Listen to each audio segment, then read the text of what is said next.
Hey, what's up, good people? How you doing? Welcome back to Stock Up with Larry Jones. As you could see aha, to my, on my other side here, I can't say right because I'm left. I'm looking at the camera. We got Stock Mo holding the top joint. We got Keenan Grace holding it right there from the middle. And we got Stocks with Josh at the bottom there. We're going to rotate. We got a lot to talk about, man. This market is crazy. But we're going to help you guys navigate through it. When you get four guys and we all have different skills, there is a winning team sitting before you guys. Mo, why don't you take a second? Tell the people hello. Hey, how you doing? Welcome back, everyone. Larry, thank you so much for having me on your channel. This is always great to have the crew together, to have the squad ready to lead and hopefully get to that green, man, because it's all about that. Man, I don't know if you guys have seen it. I'm watching the cues on the weekly chart hitting that 50 EMA. Let's get pumped because are we ready to explode higher? I don't know. I'm leaning towards the answer maybe yes if I had that little crystal ball that they have down in DC. Old Nancy, I wish you'd let me borrow it. Hey, thanks again, though, Larry, for being on here. I'm pumped to talk All about right, what we let's get got going some on today. Tesla cats in here for Mo. Let's get some Tesla cats going right now. Let's flood it. All right, all right. And next we got my man. Bop, bop, bop. Proper preparation prevents poor performance. Mr. Keenan Grace himself. Go ahead and tell the people hello. Oh. Oh, I got you. I got you. Here. What I want you to do is this. Hit the like button for Larry Jones. Show him some love. He has a lot of information to share with the people. But believe it or not, there are still people today who have never heard of Larry Jones. And imagine the amount of wealth that they can build just from having somebody with his level of wisdom just Thanks, in their sir. corner who they could listen to and say, the market is falling down.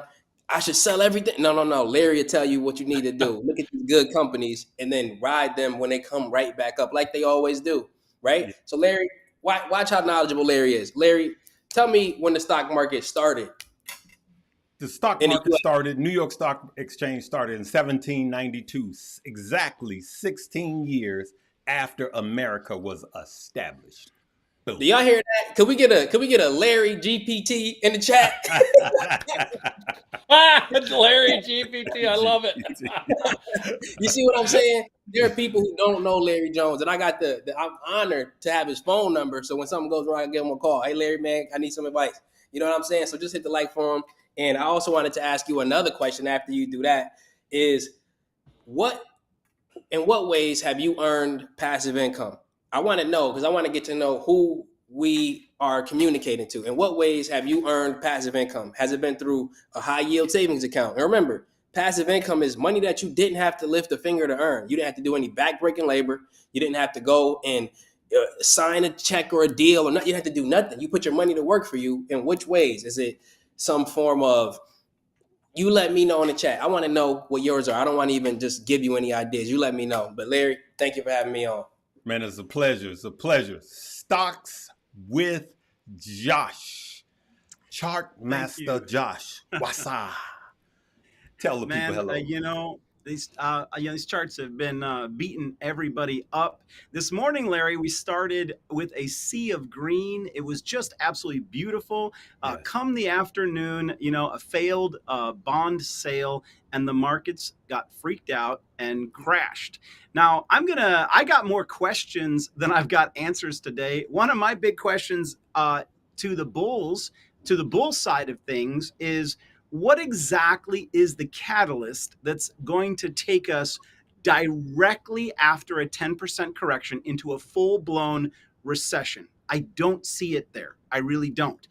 And to add to it, if we go look at the VIX, now Lil R15 pointed out that there was a 10 million plus out of the money call spike on the VIX today. I'm going to tell you that he's right to post that because we're not out of the woods. The VIX is spiking above 60, which is the level that it has only hit two other times in the last couple of decades. One, the Great Recession, and the other one was the COVID crash. So the market right now, and here's the big problem I have, guys. The market right now is telling us that it's as dire as a worldwide global shutdown, Yep. millions of deaths, and nobody knows how it'll end, that we're in that scary of a position. And so my big question is, okay, what's that catalyst? Okay, is it just that the Fed didn't give us enough rate cuts? Yeah, he can correct that. He can give us a 75. He ramped up quickly. He ramped the rates up. He can ramp them down quickly. So I'm looking forward to this conversation because I got a lot of questions as to why the market's freaking out. I'll say one last thing, Larry. Yes, sir. If you look at the SPY, so you look at the SPY and you go back years and years and years, extremely rarely, you'll be hard pressed to find the SPY go down 4 weeks in a row. Even when it's got 3 candles, the 4th candle is green. Occasionally, you might have a doji and then the next candle's green. But very rarely do you not get a green week. Now, here we are. It's Wednesday. We got 2 more days. And if this market does not flip that candle red, then we have to dig to the bottom of what's really going on, because somebody must know that war's breaking out or something we don't know. Tell me about it. Well, I got some light to shed on that. So let me just go right into it. I'm going to front end my comments and then we will start this discussion to going. All right.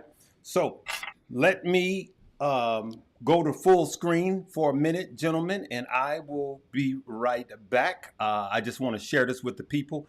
Good people, this is going to be one of the most important live streams we have done this year. I'm just going to tell you that right now, okay? So let's go here, and I'll be right back, gentlemen. So, number one, this is brought to you by the Stock Squad. The Stock Squad, where all 4 of us have been in the Stock Squad. I was a little light this week. I'm in there mostly Mondays, Wednesdays, and Fridays. And for those of you that don't see Josh, he's constantly posting in the technical tabs, all right? He's posting in the technical tabs, okay? And we'll talk about Moo later. All right. So I made this video on yesterday, and I'm going to leave it in the end screen. It is the most important video this year, right? Look at this, Josh and Mo. Warren Buffett now owns more T-bills than the Federal Reserve. That's crazy, man. That's crazy. So this is what's going on, right?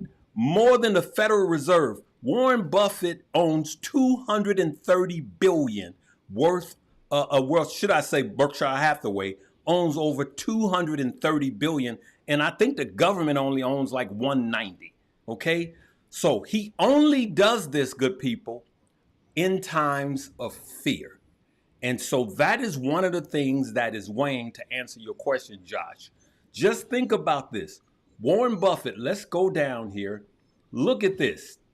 The Omaha, Nebraska base, he holds $234.6 billion in short-term T-bills. You see this? That is crazy. Compared to the 195.5 that the Fed owns. Wow. Wow. Is that not insane to the brain? That is insane, okay? Now, we know he sold half of his Apple shares, and a lot of people, some people think, well, maybe it's because of his age. He wants to know, he knows something is happening. So let's dig a little further, good people. I want you to hear what Jeremy Siegel, he's the warden, he's a college professor. I want you to hear what he has to say. If I can get this to play. Target is 2.8. They're basically at the target. And there's a lag in monetary policy. Okay, so Jeremy, let's say they do that. Take a look at the Taylor rule. Take a look at any of the rules right now. They're all 150 basis points lower. Let's say that Jay Powell came out and before September, an emergency meeting comes out and he lowers the rate. Does the market rip, or does the market say, oh, my goodness, it's worse than we even thought? It rips. It welcomes it. Absolutely. So Jeremy Siegel, who's a smart guy, he says the market rips. Well, I'm going to actually disagree with him half. Here's why. Remember, good people, I'm going to point out two key things I want you guys to remember.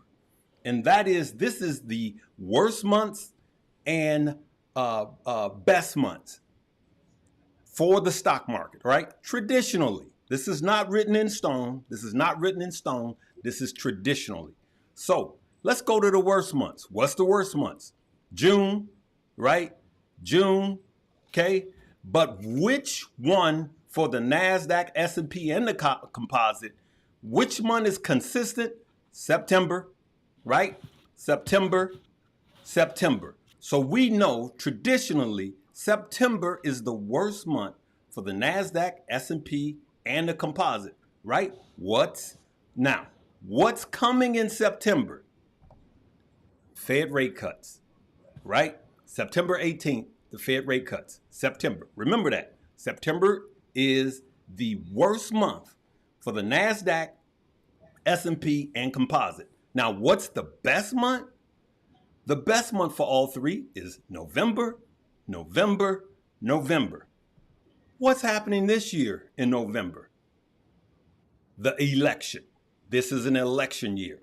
I'm going to keep going back to the chart that I shared with you guys about the election year and what normally happens when there's an incumbent.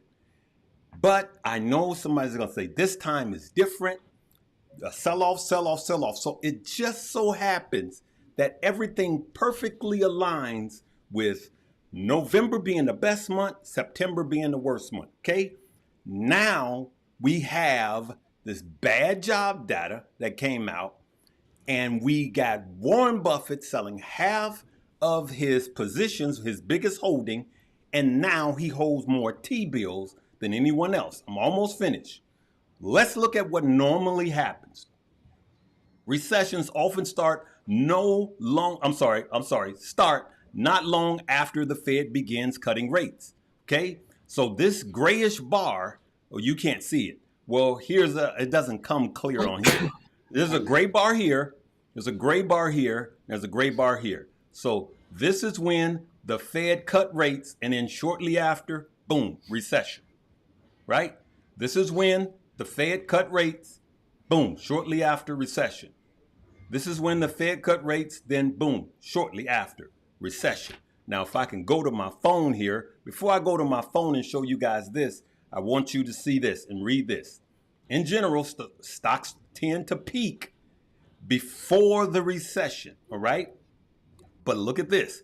Bottoms a year after the recession starts and take about 3.5 years to recover the losses, okay? So the bottom is where we look at for a buying opportunity, okay? I got one more chart I want to show you that I just stole from somebody. All right, let's look at this. We could see when the Fed pivot, we can see a short downturn and then back up. All right, 69, 73, 91, 2000, 2007, 2019. But if you zoom out, what do you see? It was always a good time to be dollar cost averaging in some way or another, because if you zoom out, we have a buying opportunity, okay? And now, it doesn't mean buy every dip. I just wanted to go in deep and show you guys everything that is happening right now. Now, just remember this. We generally need 2 months of decreasing GDP, gross domestic product, right? When do you find out you had 2 months? Actually, 7 months later, you find out, because you are looking at data that already happened. So by the time you hear that we are in a recession, we've already been a minimum of 7 years into a recession. So I'm looking at when we should buy. Now, Mo, Mr. TMF, I want you to take it from there. I want you to say whatever you got to say behind the data I just showed with you. And then I want you to talk about TMF. Wow. I got to tell you something. Larry, when people are going to look at all this information you give them, absolutely love it. Can you put me on the big screen? I'm going to go ahead and share a chart or two on here. Yep. And when we look at what you can do, Larry brings up a good point. we see, and I've been stating the same exact thing, that you need to start preparing. Now, none of us four will say, go out and buy this stock right now. But we do share with you what we're doing. I've been sharing in the Stock Squad Discord the big purchases I've been making. Multiple 5-figure purchases of TMF are in there. Why? Because I have also, just like Buffett, Grandpa Buffett, I'd like to think he's going to leave me something in the will, but I've been loading up with him on these treasuries. Now, I'm a little bit more risk taker. I bought into triple leveraged treasuries. You don't have to. Now, Larry brought up buying the dip. You can buy the dip. If you're a long-term investor and you say, you know what? I like NVIDIA. I'm going to buy NVIDIA for the next 20 years. I'm going to buy it every day or every week or every month on the same day. That's a great strategy. You're going to do great. All right. As long as that company crushes it, you should do well. All right. You got to keep an eye on it. You never know if it's going to turn into an Intel where 14 years ago, you can get Intel at the same exact price you could today. That's a scary thought. So you got to be a little bit diversified. Now, with that being said, what do we got? What is TMF? Well, I know it's a little bit hard to see here, but right here is TMF over the last, let's pull up the last month. That's TLT. I'm sorry. This is the 20-year plus treasury. Now, this is the non-leveraged version of TMF. And so if you want to own 20-year and 30-year treasuries, and you just don't want to have to go out and get them and have to worry about them, you can just buy this. You can buy this ETF. That's what they do. They continue to buy the 20-year treasury. So as the rates come down, this should give you a nice little gain. Plus, you get 4% interest annually, a little over that. But I'm a risk taker. I like making more money than that. And so when you come in here and look at the last month, and you can say, all right, where are we at here? 3% up for TLT, 9.5 up for TMF. And depending how far out you go, look at this, family. And yes, we were buying then. It's now up 27%, as you can see there, since the lows back in April. And yes, I've been DCAing into this, waiting just like Buffett for the market to start turning. And you're going to see volatility spike on this. You're going to see bigger ups and bigger downs. But what do you notice in here, my technical students? The lows are getting higher and the highs are getting higher as well. In other words, Buffett knows what he's doing. This isn't Buffett's first rodeo. TMF, TLT, these treasuries, this is government debt. We are giving the government money. And Buffett has been giving the government tons of money. We get a very, I would say TMF's high risk because it's triple leverage, but if you just buy the treasuries outright, extreme low risk. You have interest rate risk is always a risk, but overall compared to equities, tech, penny stocks, growth stocks, very, very extreme low risk. Now, the beauty of this, you want an easy play? You get into the 2-year treasury, UTWO. As the Fed starts to emergency cut rates, and remember, who's been telling you since January that most likely we're going to have a 50 basis point emergency and surprise cut? And I had so many people attacking me. Oh, it'll never happen. You're spreading FUD. Oh, now they're pricing it in. The trolls are eating dry cat food under the bridge, looking for unicorns, fart, and Skittles, but they're not finding it. But what we are finding is opportunity. Yep. If the Fed goes ahead and starts cutting 4 or 5 times this year, UTWO, a 2-year treasury, the yield's going to collapse. Those in UTWO ahead of time are going to get a nice price appreciation plus the interest of roughly 4%. You can make yourself an extreme little pile of cash. You're not going to get rich, but you'll probably get 10 to 15% almost. So based on everything happening right now, almost risk-free. Almost. There's still risk there, but compared to everything else, options, all crypto, this is one of them ones where I'll make 4 to 15% most likely over the next year. I think it's at the top end. So yes, I am in that as well. TMF, I had that as a hedge for my overall portfolio, hundreds of thousands of dollars worth, because if the markets crash, if the economies tumble, if the world goes into chaos, you know where people run their money to? They take it out of the stock market. They take it out of crypto. They take it out of everything, and they move it into the government treasuries. When demand flourishes and everybody's buying treasuries, the yields collapse. And the interest rate risk that was a problem when you got into it way back in the day is now your friend, because demand is so high, the government doesn't have to pay a lot of interest because everybody wants it. The more people want it, the less interest they pay, the higher the price of the stock goes. It's all crazy. It's inversey. It's weird. But at the end of the day, when everything collapses, people rush to safety. Treasuries are safety. TMF flourishes. It hits 100 to 200 a share within 12 to 24 months after the first rate cut. That's what I've been banking on, and we'll see if I'm right. Mo killing it with the TMF. Mo, you've been dead on. A lot to learn. I've been learning. I've just been sitting back watching. I've been like this when you talk about TMF, Mo. You notice I haven't said one thing about Larry, it. I can't tell you how much money I make off your plays, and I kid you not, man. Together, all four of us in the community, I'm telling you, it's a great place. I'm telling you, some people are so tunnel vision, they don't get it. When Mo is talking about TMF, you never hear me go, well, I think, no, I'm like this. Mo said. Like the truth be told, Larry, like me, hate me.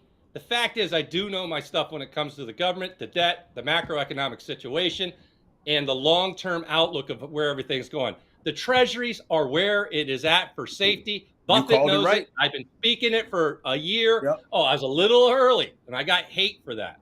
The truth is, the time is now. Hey, it's better to be early than to be late. I tell you that. I agree. Hey, look at this right quick, guys. So this is what happens. When the Fed start cutting rates, it doesn't always go negative right away. It's actually it's not all the time. Now, Mo said something that was correct. When it's an emergency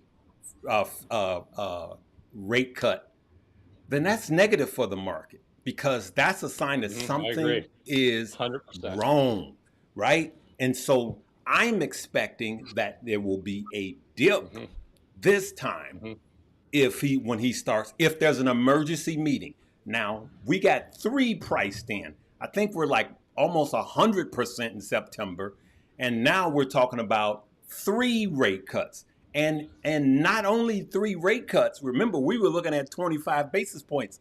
Now we're looking at 55 to 75 basis points on the first rate cut, all right? So if he does a rate cut at 75 basis point in September, I'm going to tell you right now, the market is going to react negatively to that, because that's a big, fat warning.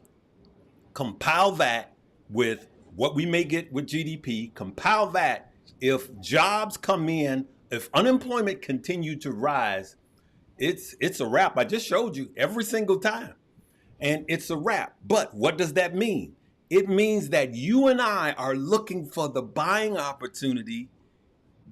Even if if it's just a correction, we're looking for a buying opportunity. You're gonna hear a lot of talking heads talking about the Fed we can still have a soft landing. But if we go into a recession, I'm just going to come out by myself. I'm not speaking for these guys. And I'm going to tell you, this is not going to be a 7-year recession. It's not going to be a long recession. It's just not. I don't believe it's going to be a long recession. And we have more tools right now. There's more things that that's in place. And there's going to be some underhanded stuff. The question is, Keenan, I'm coming to you next, is do you think they're going to let the market fall before the presidential election?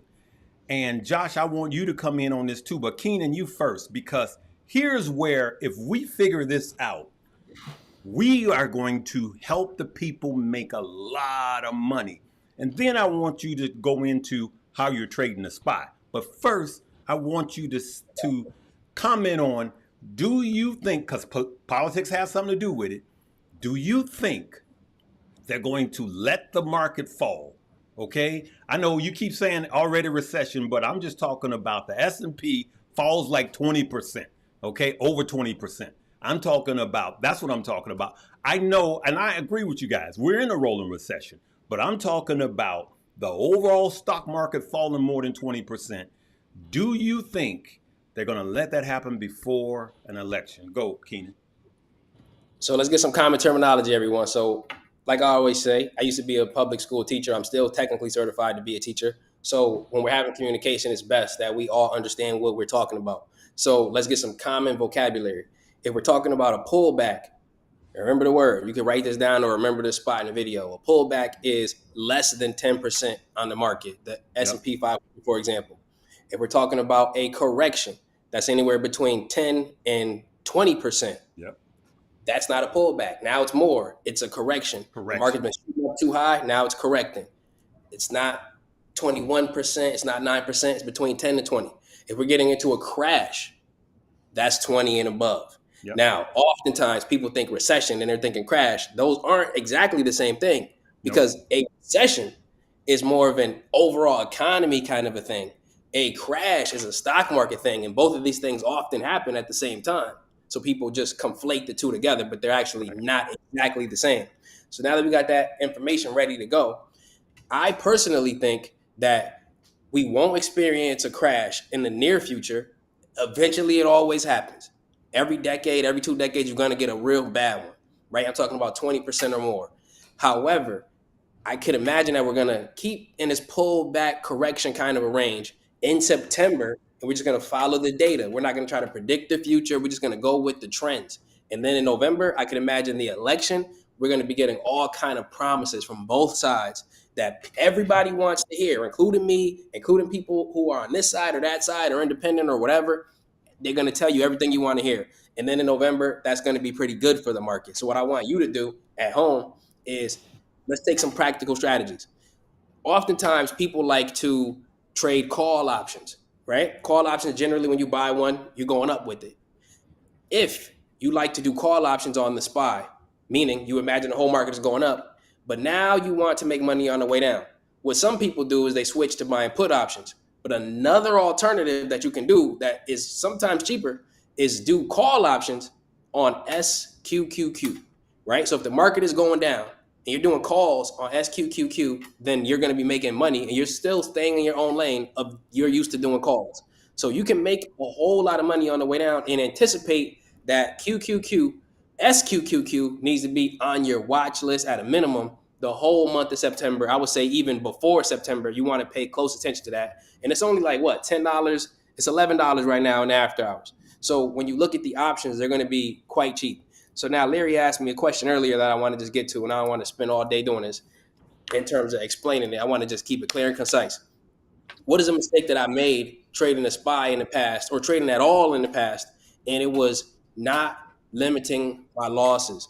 I meet people all of the time. They say, Keenan, man, let's say I meet 100 people. I'm walking down the street and 100 people, man, Keenan, I made so much money. You helped me to do so well. And then there's always going to be one person, 2 people in there that say, man, I wish I would have listened to you when you told me to keep my losses small. Yep. I was talking to Josh the other day. Me and him, we often have very good conversations on the phone. And he was telling me about a trader. And this trader, he wins 50%, he loses 50%. That sounds like somebody who's not profitable, right? Nope. But imagine you win 5,000 and you lose 500. You win 5,000, you lose 500. Your win and loss rate are equal, but your win and loss dollar amount is nowhere near equal because you're keeping your losses limited and then your wins are unlimited. You got to remember, and we were talking about this before the live stream, one of the reasons why I can trade on a live stream is because I actually have taught myself how to lose. What do I mean by that? Nobody wants to lose, but in the market, you are going to lose. It happens. You're going to lose. You got to keep your losses small. So you got to predetermine what your loss is going to be. Like I just told you, if I get into an SQQQ call, right? Because I imagine the market's going to fall down, and I get into a call and I say, okay, I got $1,000. If this thing turns into $900 in value, I'm letting it go and I'm cashed up. I'm looking for another play. I'm looking for another play. I'm out of that one. I'm letting it go. Because what people do often, and let me know in the chat if this has been you. Say me in the chat if this has been you. Have you ever held on to a loser for too long? Have you ever held on to a losing play for way too long and you should have just let it go? You would have been back in cash and then you would have been ready. So let's say that it's August right now and September is around the corner and you're locked into some losing play, and then the whole markets come down as they usually do. But where's your cash? It's locked up. It's locked up in no disrespect, in XRP. I know they just won their lawsuit. Everybody's happy about that. Yep. But they won their lawsuit, but they're still down That's year to still, date. yeah. They're still down year to date. You Yep. locked your money into something. Let's say you get into a SPY call option and it hasn't been winning. You jumped into a long-term option and it hasn't been winning, and you locked yourself in.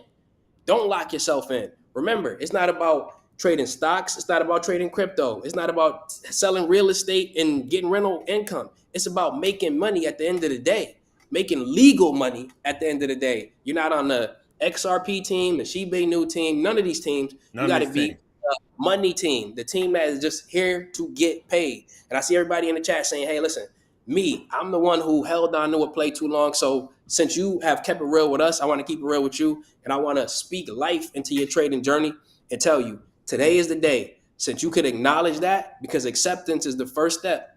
That's the first step. Since you can acknowledge that, you will never let it happen to yourself again. Whenever you get into a trade, you're going to say, if I lose $200 on this, I'm out. I'm done. I'm cashed up. This is a good thing. And now I'm looking for a way better play. Larry, thank you for asking me that question. All right. I'm going to come back here. I want to show the people this, to your point, because I know people are going to be like, yes, but they won the case, blah, blah, blah, blah, blah, blah, blah. Look at this, good people. This is what we've been saying.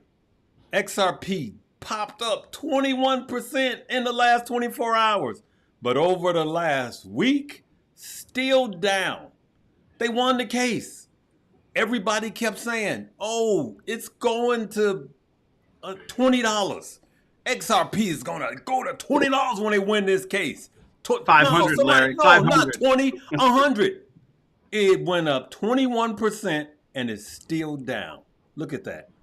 And so, man, we just tell y'all the truth over here. We just tell y'all the truth. That's it.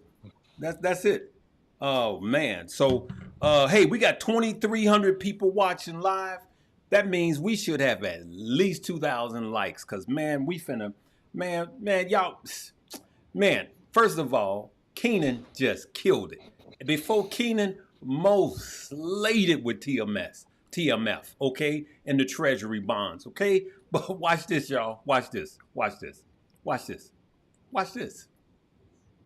Josh, what are you seeing in the technicals, bro? Well, okay, let's talk. First of all, I have to give a little credit to the XRP army. And, that's a little bit funny because really, if you had deposited all of your crypto money into XRP, that's pretty much been a stable coin. You would haven't actually suffered many losses. So what's it? The day, it's like the Larry. It's like the day of the dog. It's like the day of the dog, man. Those XRP army is laughing at us because my crypto portfolio. I've got Bitcoin that I bought in the winter under 20K, and watching it go up to 74 was so much fun. But right now it's like a pain trade watching it come down.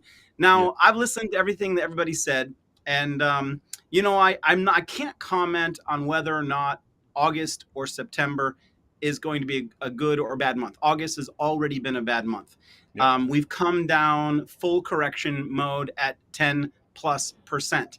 I spent a little time studying the charts, and previously to this pullback, I had been comparing the stock market S&P 500 run up an all-time high that we've been enjoying it. I've been largely comparing it to 2021. We had a lot of similar situations occurring. A lot of the top CEOs were selling heavily in the month of July. They were selling heavily. Yep. And so, yet again, Jeff Bezos literally timed his largest sale of Amazon at the peak price of Amazon. So, we saw the same thing in 2021. But if you take a step back, and I don't know, Larry, if you can share my chart, can you pull my chart up? I can't. I have to create a window for it. No, don't even worry about it. Yep. So I've compared the current S&P to 2019 and the 2020 drop. And, I'm starting to see much stronger comparison to that. And when you look at the moving averages, we spent a lot of time. I'm just going to look at my own chart as I'm talking to you guys. We spent a long time in 2021, at least 4 to 6 weeks, bouncing along the top of the 21 EMA. 21 EMA is one of the best gauges to see if you're in a short-term push-up bull market or whether you're in a short-term bear market. If you're beneath it, you're in a short-term bear market. If you're above it, you're in a short-term bull market. In 2021, when we were at the peak, we came and bounced on it week after week for quite a while till we eventually broke through it at the end of 2021. We got into 2022. Now, if you go back to the chart in, let me pull this up for a minute just for myself. You go back into 2020, February of 2020, the price action was significantly elevated above the 21 MA. It was far away from it. It had not come down and touched it at all. It wasn't interacting with it at all. It was peaked out high above the 21 EMA. And then out of nowhere in February and March, it just went on a hard crash and it cut right through the 21 EMA. And we got that incredible 2020 dip that if you had understood exactly where the bottom was and you bought in, well, then you enjoyed, the next year and a half of gains. Well, you look at the chart, and as I said, I can't pull it up for you guys, but it's very similar here in 2024. The price action that we had when we were at 565 was miles away from that 21 EMA, and then it reversed. And we have been cutting straight down, and we have dropped beneath the 21 EMA. And this is the point I wanted to make to a bunch of people. One, my first discipline in trading is to trade the trend. And I saw a couple people ask about NVIDIA and Apple. Someone said they were in Apple calls. Guys, the current trend is pointing straight down and is a falling knife. Yes. And I am a technical trader. And what that means to me in the most clear and simplified way is that I'm not trying to guess the charts. I'm trying to follow the charts. Do I always do it? Do I make mistakes? Yes. That's why I have my disciplines. The first discipline right now is to trade the trend. Trend is an absolute falling knife. I'm waiting for a bounce, but we don't have a bounce. Now, if you have a timeline of multiple years and you remember that we might have a great November, as Larry was suggesting, and we start to see Warren Buffett start buying things, and you can hold what you're buying for a number of years, then stocks have finally come down off of their soaring heights, and it speaks of opportunity. I'll just throw out this comment regarding Bitcoin. I see us making another stab at 47K, and we'll have to evaluate then if we bounce. I would lean towards believing that we will bounce, but the markets have not in any way reversed. We got a mild bounce off of 3 hard weeks. I mentioned at the open that the S&P rarely goes down 4 weeks in a row, but if it does, it means there's a big problem at hand. Now, COVID, even though it was a big problem, it only spent 1, 2, 3 weeks going down. Even COVID, let me see. Yeah, even the COVID dip was only an outlier. Yeah, actually, let me look at my chart. Okay, so 4 weeks. I think I see one more candle in there. Yeah, so it was 4 weeks. First week cut right through the 21 EMA. The next week, it came and back tested it. When it rejected, it spent that week pulling back and 2 more weeks, and then the worst was over. So we are in the 4th week right now, and we saw that VIX spike. And I would tell you that I do believe that that we're nearing opportunity, but I would say that this week is super sketchy. And the beginning of next week, Monday, Tuesday, might be super sketchy, but we want to follow the charts, not try to get it ahead of them, because honestly, I'll just go through my other disciplines. We trade the trend as number 1, use a stop loss. I see so many people unprotected, control position size. Guys, I'm seeing people lose big numbers, 4K. I'm seeing people tell me they've lost huge numbers. If you could just remember that every single day gives an opportunity, And, it's just pure greed that's causing you to over leverage your account, because you know full well that if you made $500 a day, that you would be very, very happy with yourself. So control, even if you made $50 a day, you would be thrilled. So control position size, especially in this environment, follow the trend.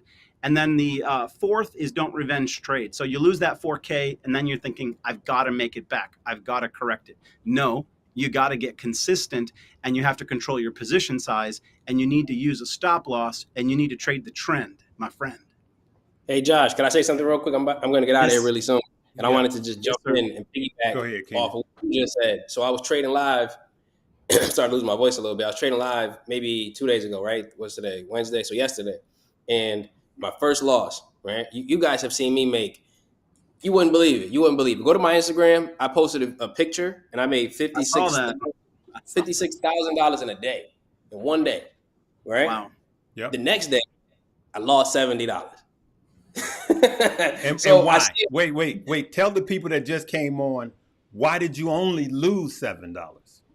I only lost that $70 because I pre-planned that's the max that I was going to lose. How much are you going to afford to lose? Yep. That's it. I said, hey, listen, I'm ready to have a $300 day. I'm ready to have a $400 day up or whatever, but maybe it go higher. Maybe it goes to 1,000. Maybe it goes to 5,000. You know what? The downside, I have it predetermined. If it goes down 70, I'm out. I'm out of this play. So then I lost the 70.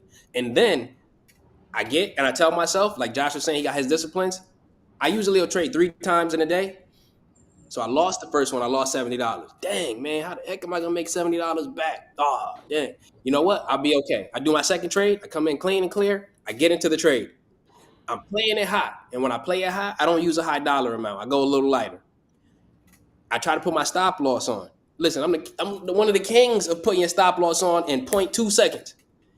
I sold it by mistake because the stop loss is a sell order. And this may have happened to you in the past, guys, where I sold it. It was a limit sell when I meant to put a stop loss. As soon as it sold out, so I'm like, you know what, Keenan? You are making foolish errors. Mm-hmm. It's time to go touch some grass, man. It's time to go touch some grass. So I got up out of it. I was done trading for the day. I lost, and then I made an error. Oh, yeah, I'm done. I got to have my head 100% completely in the game. I need to know what I'm predetermined to lose. I can't be pressing wrong buttons. I stop, and then I get back on the horse tomorrow. And then I did great and made $315 the next day trading small amounts. So I say all of that to say you got to trust yourself and you got to trust the process and trust that you will lose sometimes. Keep the losses small. So then when you win, it doesn't take so much to win all of your money back. And I want to just give you the quickest example.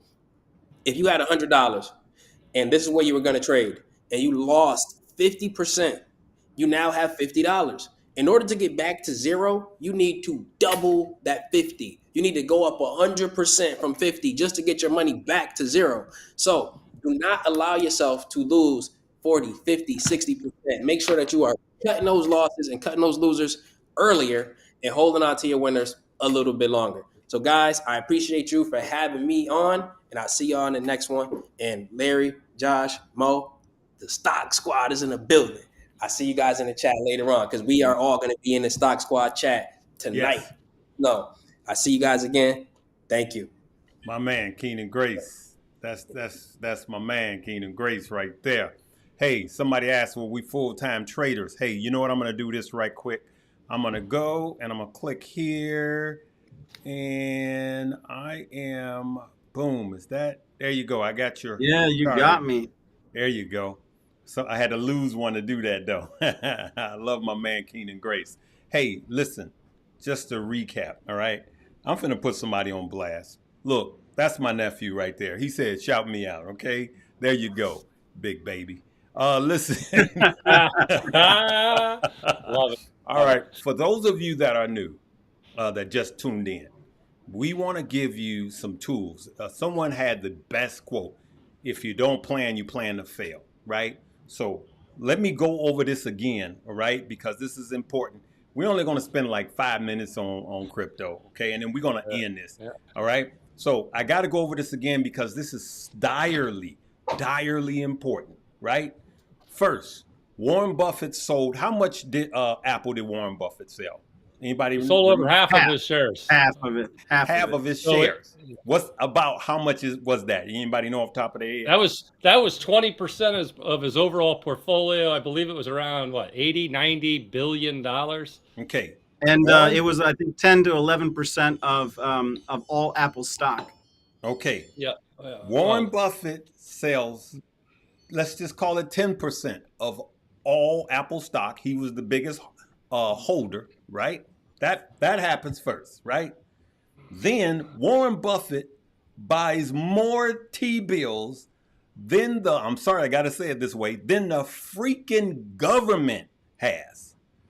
Warren Buffett does this. 234.6 billion, and the US government only owes 195.3 billion, right? This is the things that you got to consider when you put things together.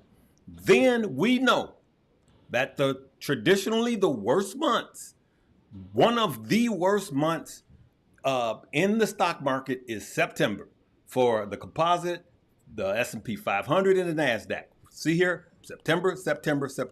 Worst month. What's going to happen in September?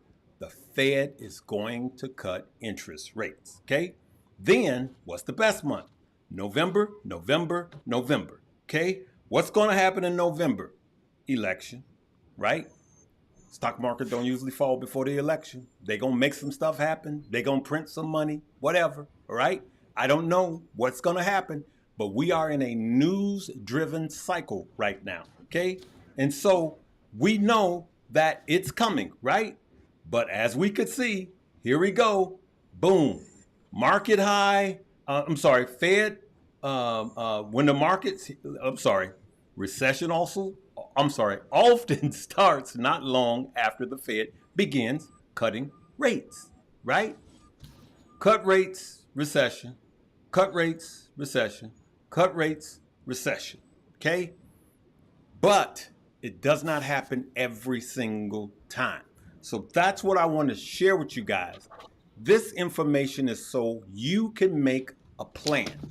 So now, you either plan from now until September to save some dry powder, meaning saving some money, so you can buy something in September.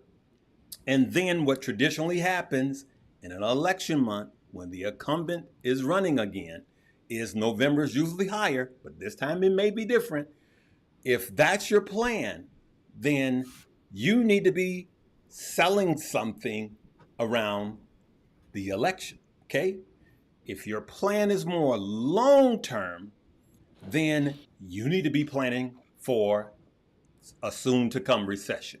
Now, it may be a soft landing, and the Fed may start to print money like Japan did to save the stock market. We don't know. But all I'm going to say is just last week, Josh, things were still looking a little bullish, wasn't it, Josh? You and I was talking about it. Things were still looking a little bullish just last Thursday. Boom. All of this happens and it changes everything.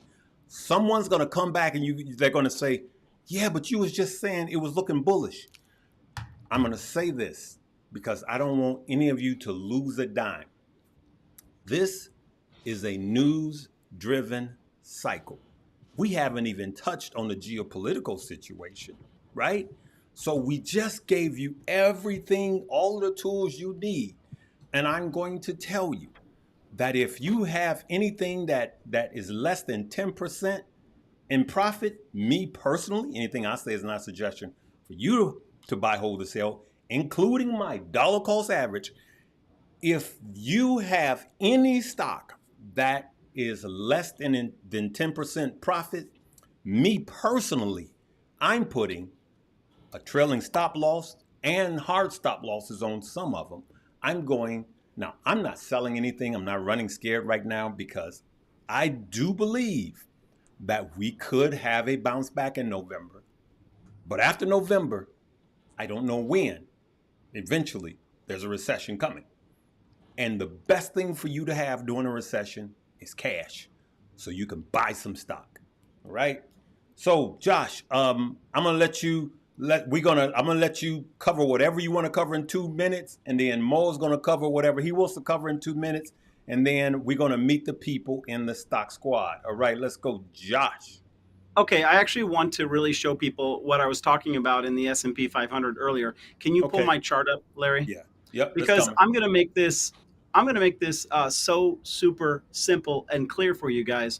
We're going to be able to tell exactly whether or not the market's going to have a full V-shaped recovery based on a single indicator. And you might think I'm foolish, but if you can get my chart up there, I'm It's going to show coming, you. Josh. Just keep talking. I'm just gotta. Yeah. There we So go. what I'm going to show you Can you? guys, there you go. Very, Hey, very Josh, good. can you collapse it a little bit from the left corner to make it fit in that box? Let me see here. Is that doing it?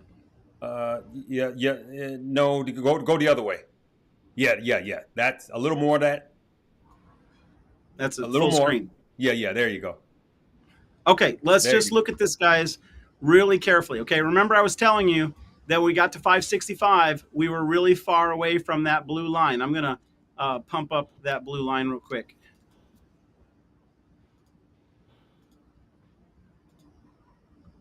Okay, so when we were at 565, we were rocketing away from that line. And I actually had warned everybody that it was a bull trap at this point. And we now come straight through and cut through it. And this week, technically, we don't have a lot of room to make up to turn this candle green. So this candle could absolutely finish the week green, and that would begin to change a lot of sentiment in the market. But let me take you back to the 2021 top. Now, in the 2021 top, you can see that we spent a ton of time with some wide candles. These candles here are small 0.5% candles. These ones are almost like 2% in a single week. And so the market was in distribution, and that was a signal that the run-up was over because the characteristics of the candles had changed. And eventually it attempted to make one more high. It failed. We broke beneath the 21 EMA, and we spent a long time underneath it. But that is not the way that this has played out. We rocketed away. We were too far away. We've cut through. Now let's go to 20. Now this is way more similar to what we're dealing with right now. We were far away from the 21 EMA. We never went into a distribution cycle. We had one 3% correction before hitting the top, and then we cut through the 21 EMA like a knife. Now, the main thing I want you guys to see is we know that things are going to get worse if we backtest that 21 EMA this week or next week, and we get a candle that looks like this. We get a tall wick rejection candle at this significant level of what should become support. Usually it's support. You guys can see it's always support. If we backtest it and it becomes resistance, well, then we know that we actually have a bigger pain environment ahead of us, because look at how it always works as support. I mean, 21 EMA pretty much always works as support. Every once in a while, the market tries to freak us out, but it works as support repeatedly until it doesn't. And when it doesn't work as support anymore, that's when we got this massive 2022 problem. And we've been actually doing really well ever since we got back above it. But the last point I want to make to you guys is this is where the battleground is going to be fought at the moment. It's at 531. If we get a candle that can close, these are weekly candles. If we can get a weekly candle to close back above this 21 EMA, then we could be talking full recovery 565. If we get rejected here and we get another candle that looks just like this candle here, which has a tall wick, then we need to get scared. We need to get prepared. Where would we go? Well, one of the places we would naturally go would be to test the previous all-time high, which was the 2021 all-time high, which means that we could easily come all the way down to 479. Now, don't panic and don't get ahead of yourself. Just remember that we're going to keep an eye on this 21 EMA. We're going to keep an eye on 531. This week and next week are really going to tell the whole story, which brings us to NVIDIA's earnings, Larry. Yep. It all coincides with AI. Come on. It all comes to a point at the company that was leading the bull run of 2023 and 2024. The only reason why Apple hadn't rallied is because they weren't talking AI in a substantial way. They were still trying to work on their EV car back in 2023 and the beginning of 2024. But The heavy lifting has repeatedly been done by NVIDIA. It's on sale. Earnings are ahead. I just got done telling you that this week could flip. We could begin. The market might give, NVIDIA the benefit of the doubt that they'll do it again. We could continue to pull back. The closer we get to NVIDIA's earnings, that could change everything. To me, that's the most significant and important event of this month. And the most significant and important technical that I'm watching is that 21 EMA. And I really hope that helped you guys. Guys, get a plan. Include technicals in it. Include technicals in it. I mean, to some degree, look at these charts. I mean, I'm teaching it. Mo's teaching it. Larry's teaching it. Keenan's teaching it. Our buddy Chris Sane, who we haven't had him on in a while, he's teaching it. Guys, take some time to learn the technicals, whether it's the bread recipe, whether you're just coming into the Stock Squad Patreon. Somebody asked if we had a Patreon. Yes, we do. It's the Stock Squad. The link's going to be in the description of the video. We're going there after this. I dropped 2 deep dive technicals this week, just the other day, that were extremely well researched. And if you came in there for just those technicals alone, you're getting pretty much a comprehensive trade plan in a single post. If you spent some time, did your own research, compared it to mine, now you got potentially some confluence. You got a strategy, but get a strategy, guys. Yep. So I'm going to do this right quick, Josh. Thank you for bringing that up. So I'm just going to deal with the whole crypto. It doesn't matter what you have, all right? It doesn't matter what coin you have. We know that we've come out of this pattern where we was just simply trading sideways, just like we thought we would, right? So this is the daily, right? We're just trading sideways, up, down, up, down, up, down. And for me, right in the middle here, when it was under 60, I would buy 3 times as much. And when it went over 60, I would buy only a third. That was my DCA method, right? So now let's go to the hourly, right? Here's what's happening right now. It's a reset now. We've broke beneath support. And now I just struck this line based on what Josh just said, that we could come down to 47, right?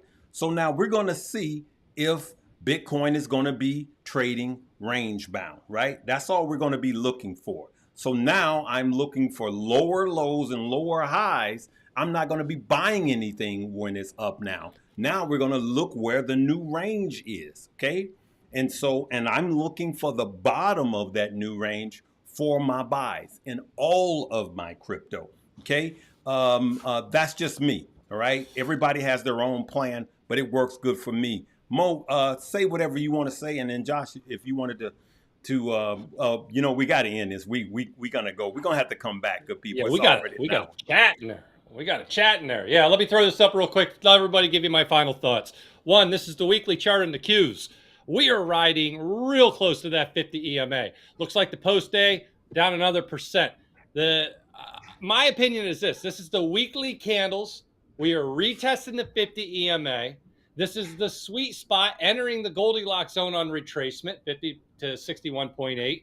Everything is here if we can make it. What happens if we don't make it, family? Look at this, 409. Oh, look at that. That's the last of the highs, right? So we're going to be retesting that. So the downside, if I had to play a play, and I'm still bullish, and I am still bullish, family. And no, I do not believe we're going to have an emergency cut.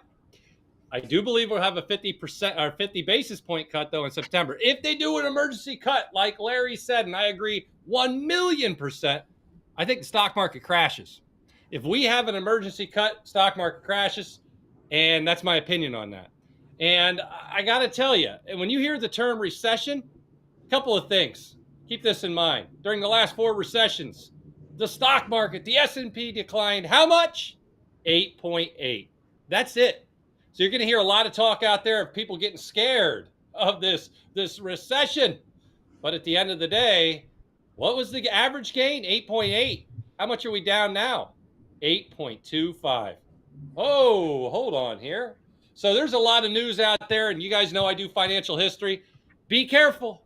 Be careful, because the fear is out there everywhere. But the truth be told, you may be looking at one of the best opportunities to take advantage of for a bounce that I believe is going to happen in October and November. We may consolidate for a little bit of time, but I don't think we're done running. And that's how I'm going to be playing it. I appreciate you having me on, Larry. Man, it's been a man, bro, Mo. You've been bringing the fire tonight, man. Straight fire. Listen, good people. Just like Josh has done a lot of study in the technicals, I've done a ton of fundamental studying. I mean, a ton. I haven't even been sleeping ever since last Thursday, and because someone left this comment here. I want you guys to read this comment. Thank you for realizing that. So for those of you who've been rocking with me for a while, in 2021, I came out and I said, stock market ain't looking good fundamentally. I've been studying it. It's frothy. It looks like it's about to reverse. And I got a lot of hate. Why? Why did I get the hate? Because we were coming off of a bull market. But what we do here is if we see danger, we're going to tell you whether you like to hear it or not. That's what I like about all three of these gentlemen. Whether you like it or not, we're going to tell you that, hey, there's some cancer coming and we see it. And if we cut it out, you're going to live. Now, I'm going to end by telling you the worst thing about a recession, because a great deal of you that are watching never traded or had held stock during a recession. The worst thing about a recession is that you didn't buy. I'm going to tell you, the absolute worst thing about a recession is you won't buy. You're going to be scared. You're going to think the market is coming to. Look at the spike. I don't even have to pull up a chart. Look at 2020, March 20th, 2020. Look at March 20, 2020. You see a dip. What was that? COVID. Everybody's stock market is over, and it was the absolute best time to buy. And I will tell you, the two times I've made more money than I've made in my life was the recession of 2007 to 2010. We call it the recession of 2008. I made the most money I ever made in my life during a recession. And the second time after that was COVID. Because while everybody else was running, I was putting on my fireman suit and running towards the fire. So I am begging you guys to just be ready. Just be ready. Save some dry powder, some money, and just be ready. If you think that they're not going to let this stock market crash during an election year, and I've given you the play. I just showed you. September is like when you need to be buying. Now, everything is news driven right now. It could change, but I just showed you the history. But if you think that a recession is coming shortly after that, then you need cash, because you could buy not just the QQQ and the VTI, not just the small caps, but you can also get big tech is going to be on sale. The Apples, the Nvidias, the Teslas, the blue chip companies are going to be on absolute sale if we go into a recession. So for those of you that are watching this live stream, I want you to see a recession as opportunity to leg up. Always think a camel back is too big to get on, but just think about a camel walking up to you and bowing down and you getting on. That's what a recession is. All right, good people. What we're going to do is 7:04. For those of you that don't know, we do have a Patreon, and that's called the Stock Squad. We are going to the Stock Squad.